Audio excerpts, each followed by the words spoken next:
Just say and spell your name, and that's mostly for the stenographer's purpose, because this meeting is being recorded, and there'll be an official transcript. So, okay, here we go. Howard Hannum. And this would be for questions only to Williams and DEP, and then one follow-up. Go ahead. Is that on, Howard? Check, 1, 2. Okay. Hannum. That's Howard? Okay. Yes. We were told at the New Milford open house by Matt Swift, project manager of Constitution, the site will be for 4 engines, Caterpillar engines. In Franklin, New York, at the open house, we were told by Matt Swift 5 Caterpillar engines. Both times, Charlie Brown, the FERC rep on hand, concurred with the answers. What is the accurate number? Thank you. I'll be honest, I'm not. Turn that. There you go. Red light. There you go. We're not real familiar with everything to do with Constitution. We're definitely here to answer any questions around the central compressor station. So I don't know if is that a question about what's at this site? How many engines are you permitting for on this site? This site. This site. This, excuse me. This application has 3 engines and 1 turbine in it. Oh. We also have a 3516B, which will be used as an emergency generator backup. So that would be 4 engines or 3?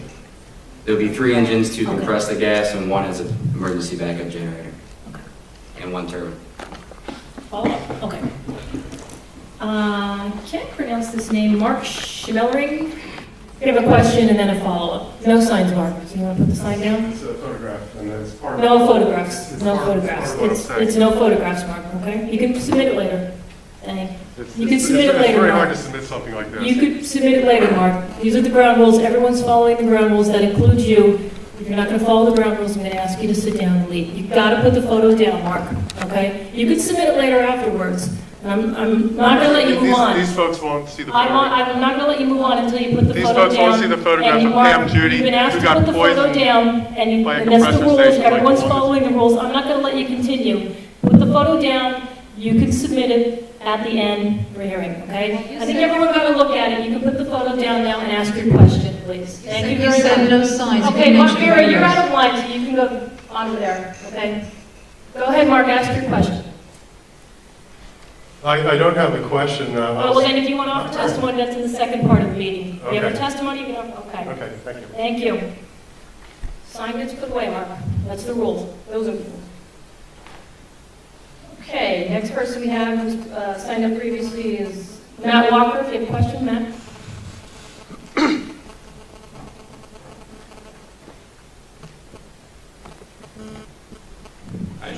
Will Williams sign on to EPA's natural gas start program via an official partner? Can you repeat that one more time? Repeat that? Would Williams sign on to be part of EPA's natural gas start program and become an official partner of that program? It's a program that lays out some of the best available technologies and asks company to voluntarily sign on to be part of that program. We've evaluated the program, and a lot of our practices are very consistent with the program, but right now we're not going to apply for it. And my follow-up question is why? If you're already using the technologies, why not become an official partner? Due to the additional time and effort and cost associated with participating in the program, we've just decided not to participate in it this time. Okay, thank you. Okay, and now the people that signed up tonight, and if your name's not on the list, that's okay, because when I get through this list, I'll ask you to come up and ask a question, and then we'll go back around. Kathy McNulty, you want to come up and ask a question? Okay, you can wait, absolutely.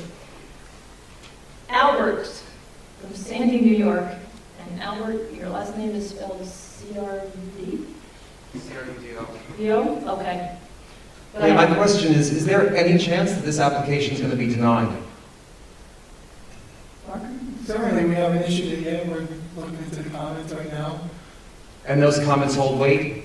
Certainly, we'll have a common response document addressing everyone. Thank you. Vera Scroggins.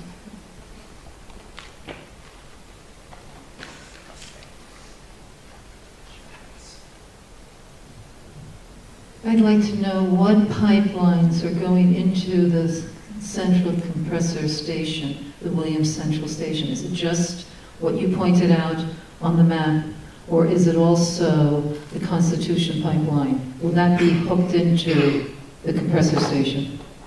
What pipeline to be? Definitely initially, we've got a handful of pipelines that come from the wells on the gathering side. The discharge line initially will be as demonstrated there on the map. I understand there is an application out for the Constitution pipeline. Should that be approved, there is a likelihood that it would be an additional takeaway from this facility. Okay, before we move on, sir, in the back, there's no signs allowed in the auditorium, so you want to take the sign outside into the hallway. That's the rule of the hearing. Out in the hallway. I think that's fine. You move out in the hallway. No signs are allowed in the auditorium. I think you know that from our last meeting. Okay, Christopher Acker, Bridgewater Township. You want to start, Chris? Go ahead. Ask a question. Could you tell us where the compressor station is located in relationship to population center? I'm not, sort of know where it is, but not quite sure. The location he has is Brooklyn and Bridgewater Townships, straddling both. Go ahead. It's approximately 3 to 4 miles southeast of Montrose. It's not close to any large population source. Any follow-up questions, sir? Are you sure? Okay. David Plank from Franklin Township. David?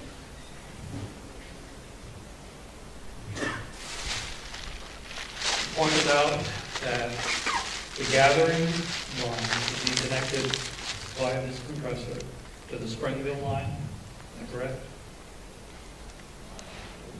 Via a line that we call the central line. And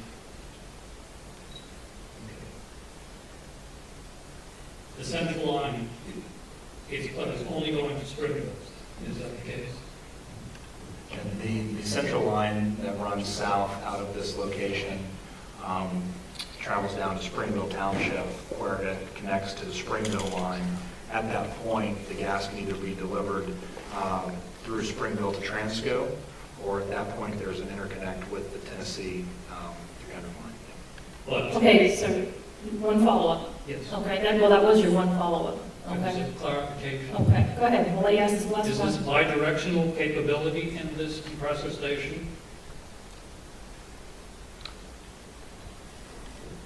It's not necessarily bi-directional because you've got on the suction side of the station, you've got pipelines coming in from the field, from the wells. So you'll have a suction side of the station from the field, from the wells, that will then be compressed and be dehydrated. And then on the discharge side, it will go south on the central line toward the Springville line. That's Only south, is that correct? That will definitely be the only takeaway initially. If other folks have projects that come pick gas up on the discharge side of that, then we would definitely entertain that because more takeaways are advantageous. Okay, thank you, sir. And you can ask when I go around. Dr. Reverend Ellen Sokolow?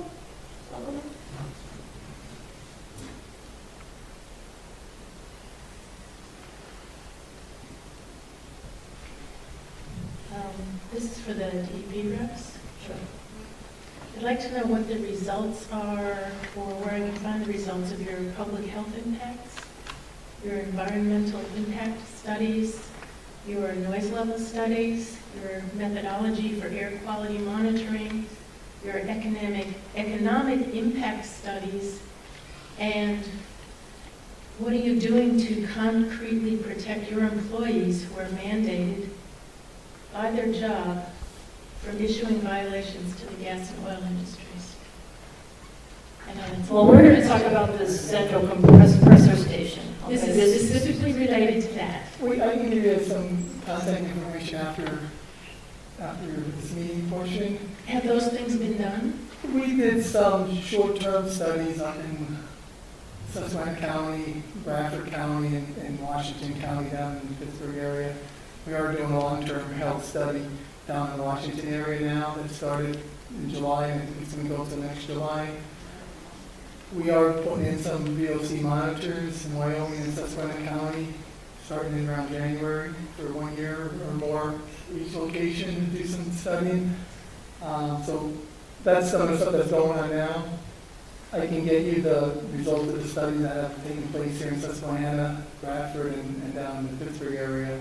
I can just give you information, to our website to get that. Okay. We also have our air quality monitoring stations, Wilkes-Barre and Scranton, and other locations in the valley, where you can get online and see continuous data that's updated hourly, so you can see hour by hour all the data for NOx, SO2, volatile organic compounds, particulate, ozone. So I can give you some of the information later. Noise, we don't regulate noise, so that's something that the DEP doesn't really get involved in. That's more of our local municipality ordinance type stuff. What was that? Economic impact. Yeah, economic, we don't get involved in that unless it's a major project based on emissions, and some of that gets involved. But these are all under the threshold that will involve some of that. The local chamber of commerce might be able to help you out with that. Okay, so the last part of that question is, are you doing something to protect your employees from repercussions from the gas and oil industry when they file? We have our complaint line. We investigate. Our inspectors are out at these facilities frequently. If they find violations, we deal with it. We're not being told not to issue violations. So, I don't know how else to answer that. We have ethics and things like that. We're professionals. If there's a violation, they're going to address it. There's a chain of command. There's paperwork that's filled out on the site. Obviously, a lot of people have been doing file reviews, right to know requests, and all that's public information that they can see and find and look into. So we're not being told not to issue violations. If we find them, NLDs will be issued. So I have like 6 follow-up questions. Okay, just wait a minute, right. Well, you asked one more follow-up question, then I'm going to have to sit down because I've got more people I have to. The first follow-up question is, in the places that you have been doing monitoring and impact studies of the whole range, how close are these to existing compressor stations? Well, when we did the Susquehanna study a couple of years ago, they were right at the sites of the drilling and the compressor stations. But like I said, that was short term, that was several weeks. I forget exactly, it might have been 6 weeks or so or less. But that was right at the site. We don't have nothing right now that's continuously monitoring. The closest is Scranton and the Wilkes-Barre area. They're certainly looking into it. Like I said, the VOC monitors is the next step. Thank you. Thank you. Terry Black. Is Terry here? No? Okay. All right. Is there anyone in the audience, before I go around the second time, that did not sign up and would like to come up and speak? Okay. And again, I forgot to remind you, but if you come up to the podium and just say your name for the stenographer. And I just want to remind people, please don't talk over people when they're speaking. Thank you. Can I sign up to testify also? Sure. Oh, when we have a break. Right. And this is a question for Williams. At the open, a statement first and a question. At the open house, Matt Swift, who is the project manager for the Constitution Pipeline, did say that the Williams Central Station adjacent to the Newton Hill Cemetery is slated to be the beginning of the Constitution Pipeline. And I wanted to ask you, when you go to sign people up for right-of-ways, do you explain to them what a Class 1 area is and what an HC8 is? A high consequence area, and by virtue of signing up, they're in both of those categories. Thank you. Thank you. Oh, hang on. It's Rebecca Roger, R-O-T-O-R. E-R. Go ahead. I'm sorry, Mike. No, I think when we talk to folks about the right-of-way, they definitely have a lot of questions around pipeline safety, public safety, different things like that. We definitely don't hide any discussion around area class locations, if that helps to describe how the pipeline is designed or what we intend to put in. We have those discussions. I don't know for a fact if the land agents have a script that they read through that specifically addresses that, but I do know that we do want to make an effort. We do attempt either through landowner meetings or right-of-way owner meetings to have those conversations to help them understand how we're going to operate the line. Well, just, could you please tell us what an HCA is and what the FERC guidelines are for Class 1? I do think that we're here talking about the air permit for the central air compressor station. And so this discussion around the Constitution pipeline is not on topics. High consequence area is determined by a formula industry has. Okay, is that your question, or you can opt out for testimony? He's trying to answer your question. So you're not going to answer. He's offered you an answer. Do you know what an HCA is? I know what an HCA is. It's not relevant to this discussion tonight. That's your answer. Okay. Okay, thank you. Anyone else who wants to come up? Sir? You in the back, and then sir, you in the front. You can go ahead, in the back. Yeah, you first, and then the gentleman. I'm going to walk around this way. No. I think I called your name. Him. You first, then him, then you, sir. Okay, thank you. Okay, my name is William Houston, Huston. And my question, I didn't come with a prepared question, but one arose from what I heard today. So given that earlier question, the response was that you had done kind of like some minimal studies. She gave a litany of studies, economic study, long-term, socioeconomic studies. Apparently, there were some small studies that have been done. They didn't sound like they were comprehensive. And also that there were some studies in progress. So given that, and given that there seems to be a lot of anecdotal evidence of serious long-term environmental consequences due to these compressor stations, and also health consequences. So my question is it prudent to move forward with this process? This question is really for DEP. Is it prudent to move forward with this process, given that we don't have complete existing studies in place and lots of anecdotal evidence that there are a lot of harmful consequences? Thank you. Thank you, sir. Thank you. Thank you. Yeah, all I can say is on the short-term studies, they found no evidence of any health effects that would be imminent in the area. We're verifying long-term just, to be certain with the public request. We look at every station separately. There's regulations that apply, best available technology. If facilities meet some of these requirements, we handle it that way. The two existing problems that I would say there is lots of anecdotal and maybe even some scientific studies about. Number one is forest. Hey, is there any question there? Yes. Okay. Well, it's just a follow-up. I don't feel like I got a complete answer. I point to a health study that was recently came out of Texas that showed that cancer rates were down except for one place, and it was the place where the compressor stations are. I believe it was the Dallas-Fort Worth area. Right. I think the gas is a little different, or a lot different from what you're seeing in Texas compared to up here in the Northeast. A lot drier gas, but we have air toxic people, toxicologists in Harrisburg that review a lot of this data and emissions, and so far they don't see any indication that there's any health concerns. Okay, so you just say your name. Leland Snyder. Pardon? Leland Snyder, L-E-L-A-N-D-S-N-Y-D-E-R. Thank you. Okay, my question is basically, and it directly relates to the compressor station. We know that the fracking fluid contains toluene, benzene, diesel fuel. All these have very low vapor pressures. What is the life cycle of these? Exactly where are they exiting the system? Are they exiting at the condenser tank, saline tank, at the actual drill site, or is there a second conditioning at the compressor? You're talking about fracking fluid from the well pad. Let me answer Yes, that and first. also. Well, let me answer the first one first. So Well, no, I want to follow up, but I want to have them make a statement if they're qualified to answer this question, and are they representative of the company? And that's your follow-up. Okay. No, it's not. Yeah, those are two questions. So. Oh, Go ahead. okay. Go ahead. You can answer the Shut questions. up. Go ahead. Can you repeat the first question again? Toluene, benzene, diesel fuel, all low vapor pressure. They're going in with the fracking fluids. What's the life cycle of these? Where are they exiting the system? Are they exiting at the well pad somewhere?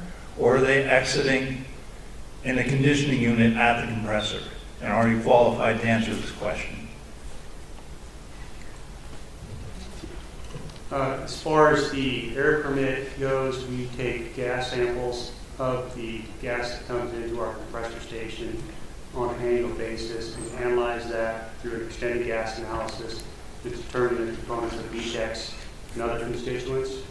And we find very, very little of those components within our gas stream. In fact, I haven't seen any benzene within our gas samples taken to date. Where does it exit? I can't tell you what happens upstream of our compressor stations, the well pad. Go ahead. One more. Okay. Second is, if I was, let's say, 10 feet, let's say, who knows, 500 feet away from the compressor station downwind. If I did a standard test, air test for formaldehyde, exactly what concentration do you think I'd find in the air? And there are standard tests available to do this, usually available to farmers. I'm not aware of any testing that has been done 500 feet down wind from any compressor stations, but it's a minor source permit. And when you get a major source permit, you do ambient air quality studies and modeling. Since it's a minor source, I would think there'd probably be very little formaldehyde, VOCs, or any constituents in the air. All right, thank you. Thank you, sir. Sir, right over here, wait. My name is Eugene Marner, M-A-R-N-E-R. To confirm what Rebecca Roeder said earlier, Matt Swift, the program director for the Constitution Pipeline, told me at the open house in Franklin that this compressor station was the beginning of the Constitution Pipeline. If so, why isn't this compressor station part of the Constitution Pipeline proposal? The central pipeline, or the central compressor station that the application is for, is a compressor station that has merits with or without the Constitution Pipeline. It has been planned before the Constitution Pipeline. If the Constitution Pipeline never gets built, it'll be utilized for moving gas from Susquehanna County south to the Transco pipeline and to the Tennessee gas pipeline. There are additional markets in New York to the north that I understand the folks from Constitution would like to be able to take gas from this point to the north. And so I'm not 100% clear on all the details of their application, but I do understand they're wanting to pick up gas from the discharge side of this compressor station. You say the folks from Constitution. Aren't you the folks from Constitution? You're Williams. Ma'am. Okay. Well, you're interrupting. It is rude. Yeah, just to clarify, there are a couple different business units within Williams. We're part of the Williams Midstream, which focuses on gathering and processing infrastructure. And so the business that we focus on is gathering gas from the field and transporting it to transmission lines. The Williams Gas Pipeline Group that does transmission pipelines across the country are looking at a Constitution pipeline to move gas out of this area into New York.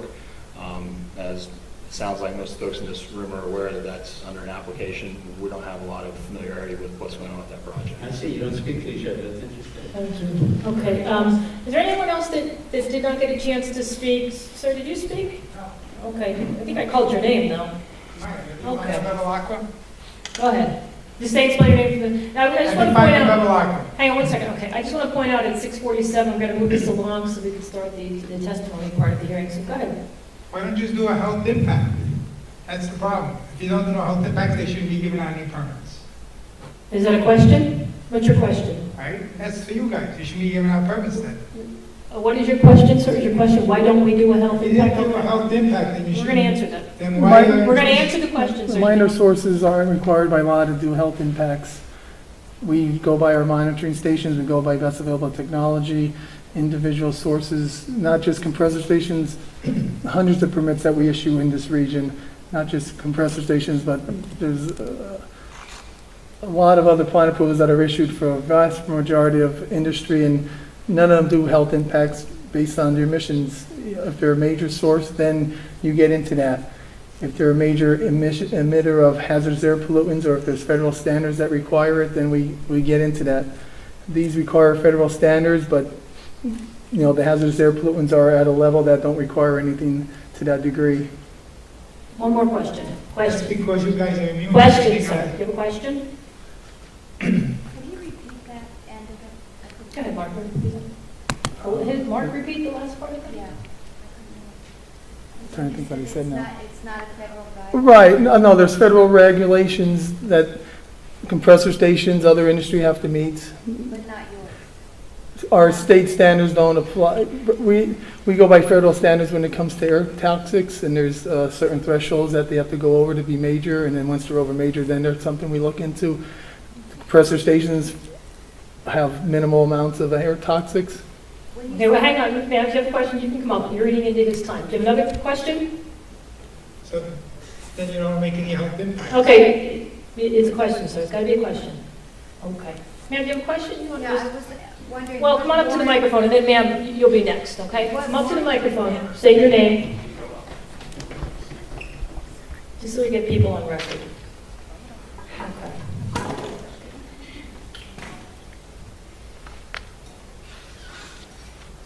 Hi, Lods Marsh, Hi. M-A-R-C. You said a federal guideline, that the limit has not been reached on this compressor station at this point to make it a require federal guidelines for pollution. Become a major for hazardous air pollutants, right? Okay.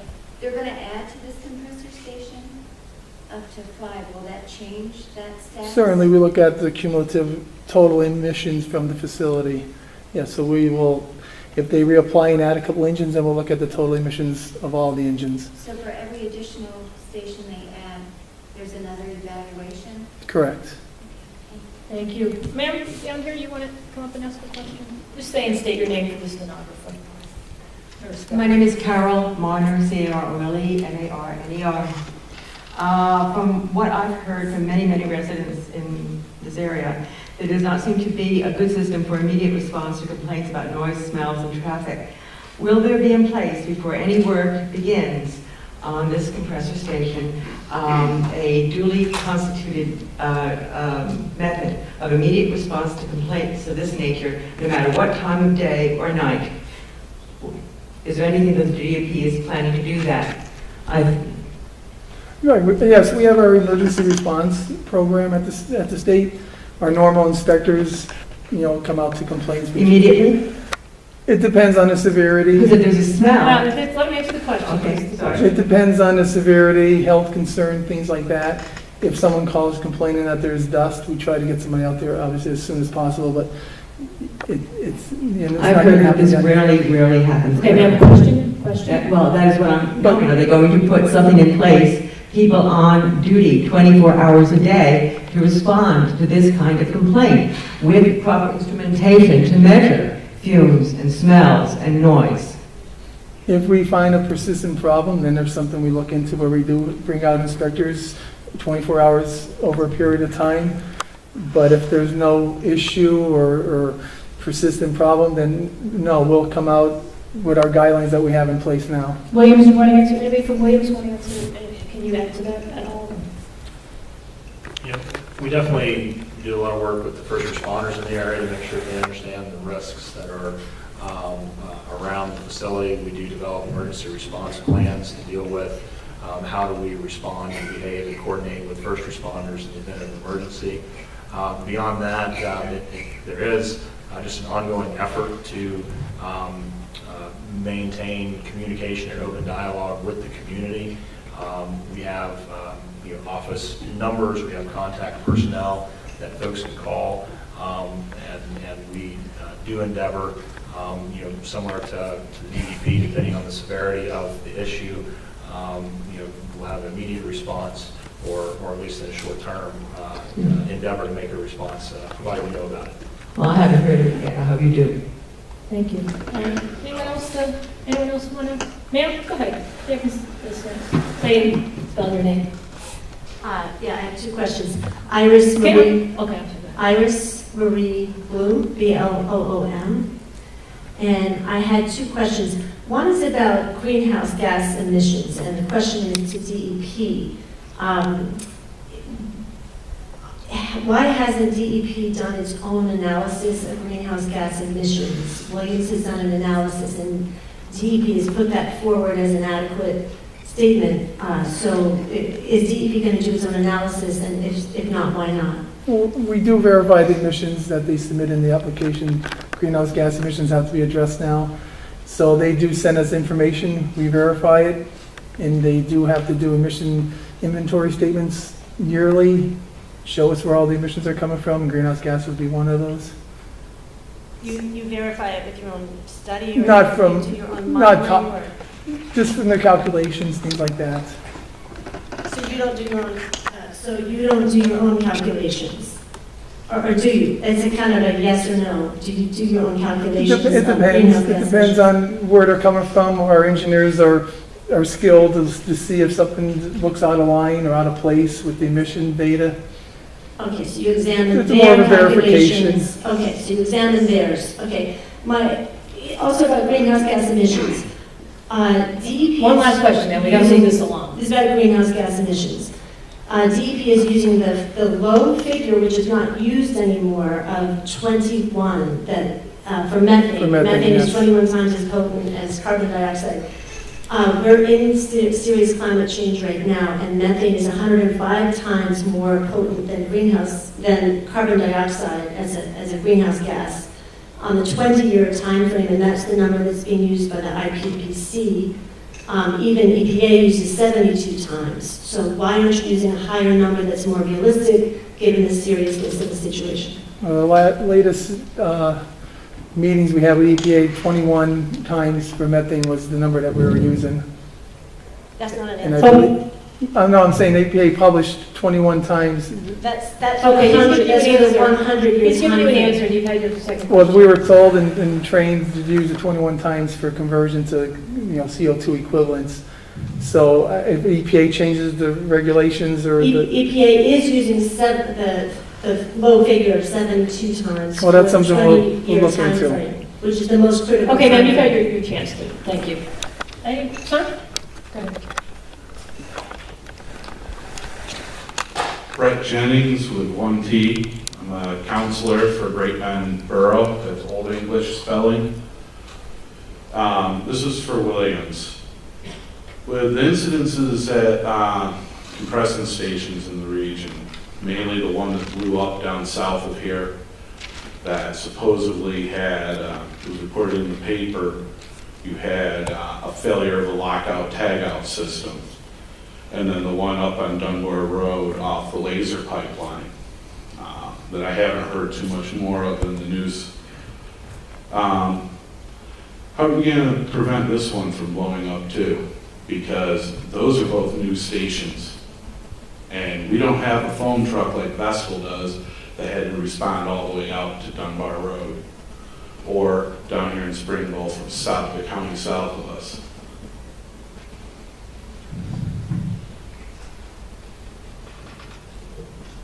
That's definitely a good question.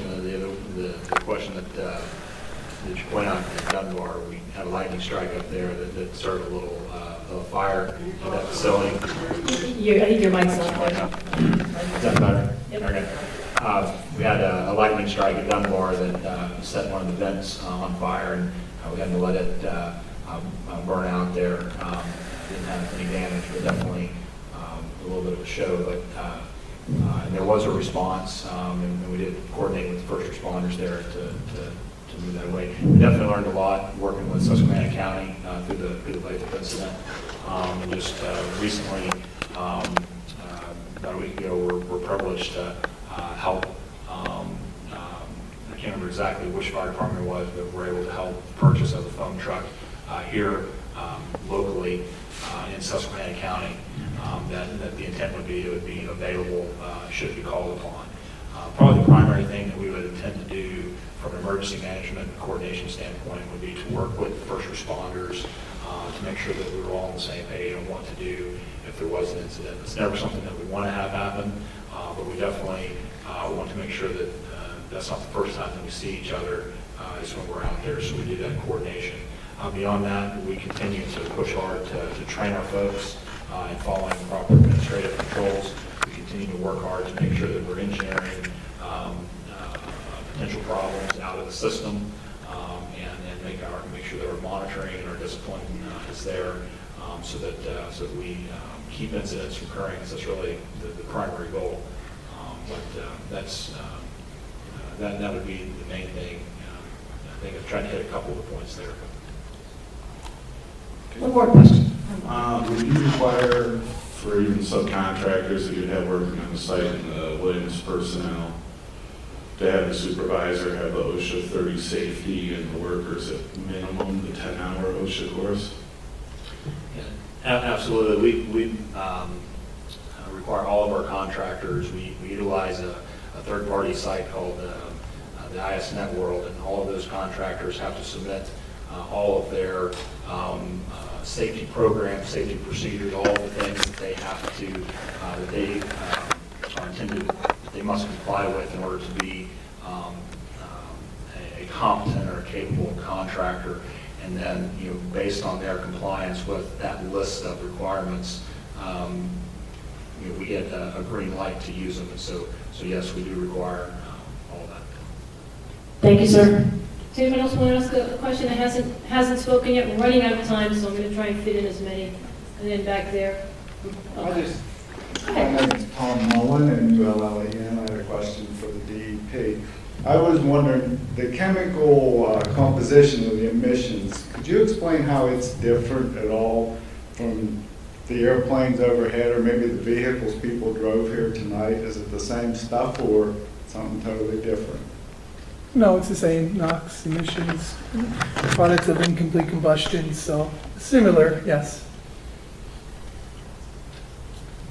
Did you speak yet? Okay, we'll let that lady go, and then, sir, I'll let you go. Go ahead, ma'am. Come up here. Did you have a question back there? Or sir? I'm sorry, sir. I'm so slow back there.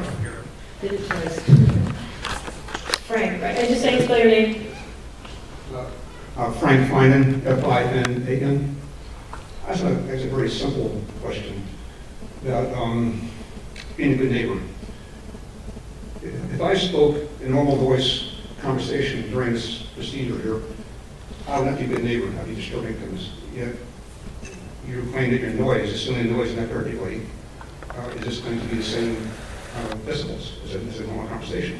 That's not being a good neighbor. That's kind of impolite and rude.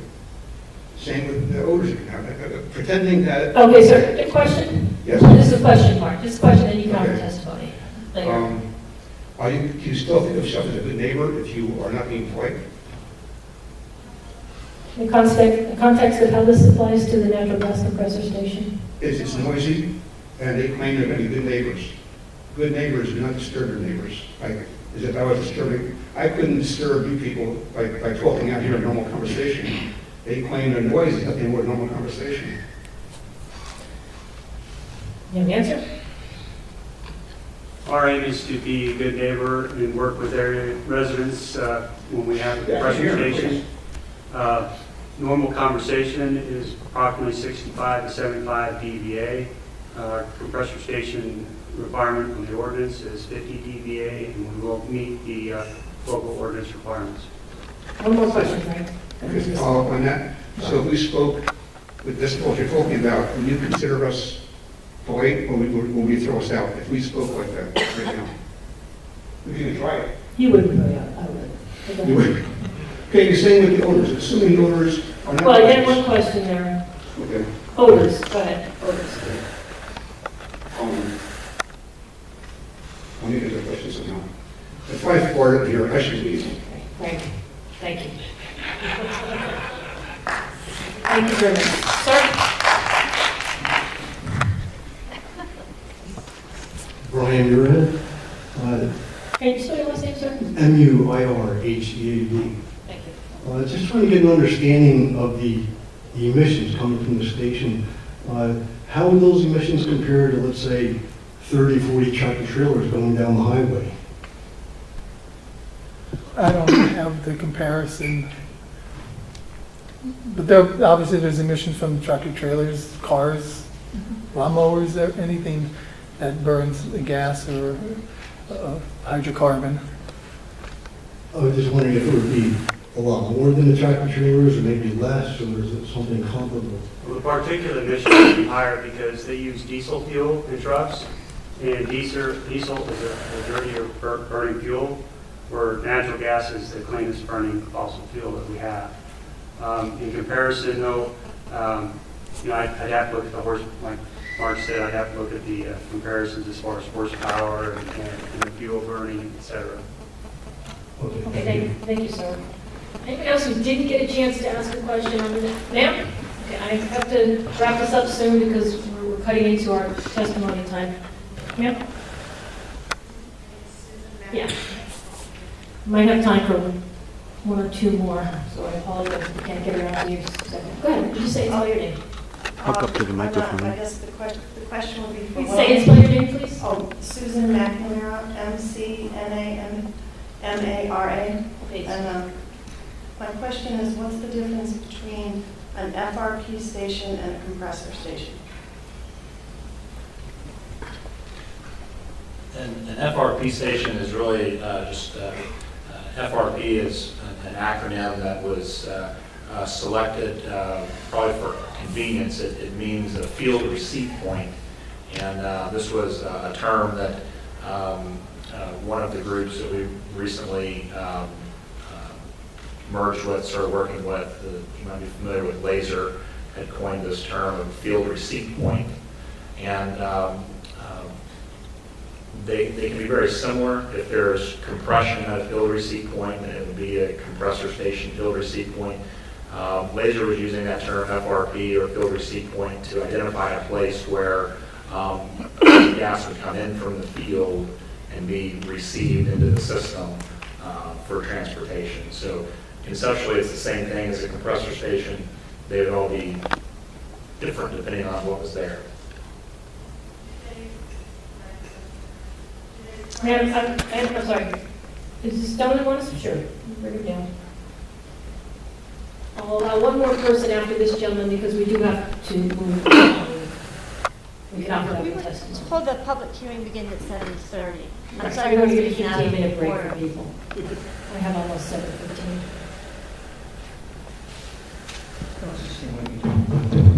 Nobody's talking very loud. I can barely hear you up there. I don't know if you can hear me now. Yes, we can. My name is Ken Bloomberg. I lived here for a while. Actually, I had a place for about 18 years. My daughter is here now. I'm kind of curious. What guarantees, if any, can you guys provide that the pollution from the compressor stations will not sicken people, will not make us ill? I can tell right now that there's a difference in the past several days. My tongue and my palate tell me immediately that there's a change. Now that's poison, and don't try to tell me it isn't, because it is. So my question is, what guarantees can you give that your pollution won't sicken us? Well, like I mentioned earlier, we have monitoring stations all across the state that monitor criteria pollutants, the NOx, the SOx, and there's federal standards that are based on health studies, and our monitoring stations are looked at regularly, and they're all meeting these well under the health-based standards. They're not so. aggregates. Let him answer the question. It's monitoring the air. He's saying the same thing Okay, Okay, ma'am, you had your chance to ask the question, you could offer a testimony, he's answering this gentleman's question. I'm gonna ask you to leave. If you don't, stop, he's answering the gentleman's question. If you don't like the answer, you can leave. Let him answer the question, you're only interrupting, you're not gonna get any further than this. Let him answer the question. Let him answer the question, I'm gonna ask you to leave, ma'am. It's the same question everybody's been Let All him these answer the compressor question. stations are, Ma'am, No you're one's only answering. interrupting, you're not helping the situation, and you're only eating up time and putting on a nice show 10 for these people people. have Let him asked. answer the question, he's answering the question. all these compressor stations are emitting pollutants, just like our cars that we drive, just like our furnaces, everything that's cumulative, that's in the air. These monitoring stations monitor this air quality. And it shows that they're under the National Ambient Air Quality Standards. Ma'am, no, you've had your chance to ask your question. Sir, do you have another question? Go ahead. Just be Ma'am, honest. he's answered your question, you're out of line. You're not going to get any further with me. One more question, ma'am. Sir, Yes. go ahead, sir, I apologize. I'm aware of where doctors are these days, especially now. In what way, if any, are local physicians and the local hospitals prepared to deal with people who may be suffering from air pollution poisoning? I can't tell, except my tongue and my palate tell me that I'm breathing something in that's completely different. So you're going to have to ask that question to the local hospitals. It would be disingenuous of us to answer that question at this point. We're not medical. In other words, it's up to the Local doctors, hospitals. Yes, I can give you contact. Thank you very much. Thank you, sir. Thank you for your time. Ma'am, do you have a question? You're interrupting and you're not helping the situation. Does anyone else? Here, you have a follow-up? Okay. Follow-up, go ahead. Take the shot. I understand that there's at least 17 compressor stations slated for our county, and there'll be more. I'd like to know why we need so many compressor stations, and why you even need all these pipelines like this Constitution line, 30 inches wide, to go all the way from Brooklyn to Albany, New York. Why do we need all this? Thank you. That's from Williams.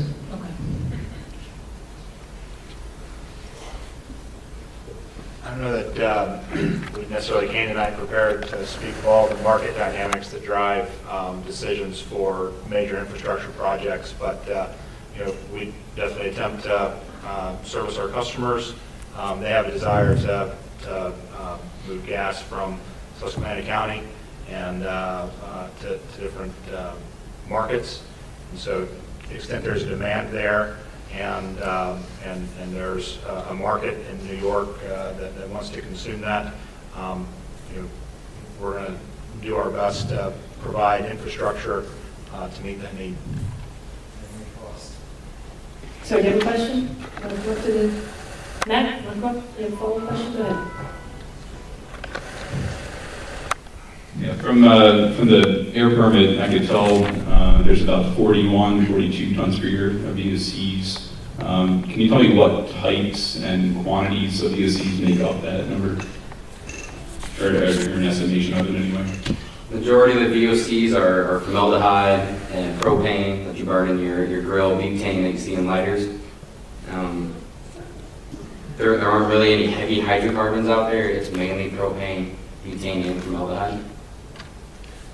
The formaldehyde is a byproduct of the engine combustion, so they come from the engines as they burn the methane gas. My follow-up question is, do you know if formaldehyde causes cancer? I'll answer that. It does. It depends on the concentration. Hang on, let him answer. Go ahead, sir. Go ahead. It depends on the concentration of the formaldehyde in the air and how it is received by the body. Just a request for DEP to be less rude to the public. Okay, thank you. You can sit down now. Thank you. Okay, any other questions? Any other follow-up questions that we have? Go ahead, ma'am. If you have another follow-up question, then ma'am, we'll take your follow-up. Getting into the closing time now. There is a... Let me pull that microphone. There's a produced water tank on the site that is part of this permit application. What's in that produced water and where is it going? The produced water comes from the gas stream. As gas enters the facility, it was explained earlier in the process that water falls out in the pipeline because the pipeline is cooler, so you get condensation of the produced water. And the produced water is routed to on-site produced water tanks. In the produced water, there's a lot of brine in it, there's salt. There are some hydrocarbons that come from interstate scrubbers within the facility, primarily lube oil, and that is disposed and or recycled at local facilities or transported across state lines to other facilities for injection or recycled for reuse of fracking. And can you guarantee that the trucks that are carrying produced water will have a placard saying how many gallons of brine and where it's, how many gallons that truck is carrying and where it's going? Because we know the DEP does not require that. Will Williams actually track that so that the public can know where the brine is going? We track that information as far as it being public information. We submit reports to the DEP as well. I'm not sure where this would relate to the air quality permit, though, where your question might be. Okay, ma'am, want to go? This is going to be our last one. We're going to call a 15-minute break. And I didn't spell my name before. It's Dr. Reverend Ellen Sokollow. It's a bit of a spiritual question. Knowing what all of you know about what your industry produces and the damaging effects, my question is, how do you live with yourselves when you know that you're perpetrating genocide for generations? And I would like an answer from each person, please. Start at the end, work your way down, just go for it. If I shared that view, I wouldn't be in this business. That's right. He's giving you an answer, sir. Please don't interrupt. Let them answer the question. I believe people living longer now than they have any time in history. As we know, as far as we know, our modern conveniences give us a lot of luxury in lives in our life today, as opposed to living several hundred years ago with the toil that people worked at hundreds of years ago. It was a very difficult lifestyle. We have a very easy lifestyle now due to our modern conveniences, which include the use of natural gas in our daily lives, how we grow here today, how we have electricity, hospitals. I don't believe the point of view. Excuse me, I've got to work the lunch break. Okay, hang on, sir. You're out of line. Don't leave. Go ahead, sir. Go ahead. I believe we are providing a resource that's important for our everyday lives. Okay, sir. I'm going to ask you to leave if you continue to interrupt. You're being rude. You're interrupting. Go ahead, answer the question, Clark. I don't believe the DEP is perpetrating genocide. Okay, Rebecca? No, he didn't actually. Mark spoke. Yeah, sorry. I don't- How do you live with yourself knowing what you know? we treat this like every other industry out there. Hospitals have boilers that emit It's NOx not the emissions. same. He's answering the question, sir. Ma'am. He's You have a not question. distracting from the question. He's answering your question. He answered your question. Anything that combusts or burns natural gas or through engines, boilers, is going to have the same byproducts into the atmosphere. So you're equating all of Okay, these this is a compressor question. stations with This a is a hospital? question. This is a question. And this is your last question. Are you equating all of the compressor stations with a hospital? No, I'm just Including comparing. the benefits? He's answering your question. I'm just comparing that there's emission sources throughout the whole region, throughout the whole state that we handle. NOx emissions from every industry you can think of, all to organic compounds from every other industry. We have standards that we meet. Federal standards require 1 gram per brake horsepower hour. The state requires them to get down to 0.5 grams, lower than what the federal requirements are. So we're doing our job. We're meeting them, making them do best available technology, and that's what the rules and regulations demand, and that's what we require. Okay, Rebecca, do you have a question? No, that's, we're done. No, he didn't speak at all. He answered your question. Rebecca, you have a question? No, And that's enough. You've answered your My question. You can sit down. Everybody just. Your question's got answered. Would you tell me, please? Rebecca, go ahead. Last question of the evening. As far as benzene goes and the gas that we here, it's my understanding, having spoken to PhDs in geology, that the benzene is in the rock. So when you fracture the rock, the benzene comes up from the geological formations. It is there. So I'm very skeptical when you tell me that the gas that comes out of farmer cells doesn't have any benzene, because that's not what I hear from PhD scientists. Having said that, I think that the VOC TPY tons per year for the permit for this compressor station all by itself, not aggregated, is 74.6 tons per year for VOCs. So if you're saying that that is not benzene, what is that? Toluene, ethylene, xylene? What other VOCs are they that come up to 76 tons per year? Yeah, I think the actual number is 42 to 76 maybe prior to the control that we have put in place. But again, the primary VOCs we're seeing is butane, propane, and formaldehyde. And the numbers you see are PTE, potential to emit, so they're much higher than we'll probably see actually at the site. Okay, thank you. That concludes the public meeting part of the evening questions. We'll take a 15-minute break and then we'll listen to your testimony. Thank you.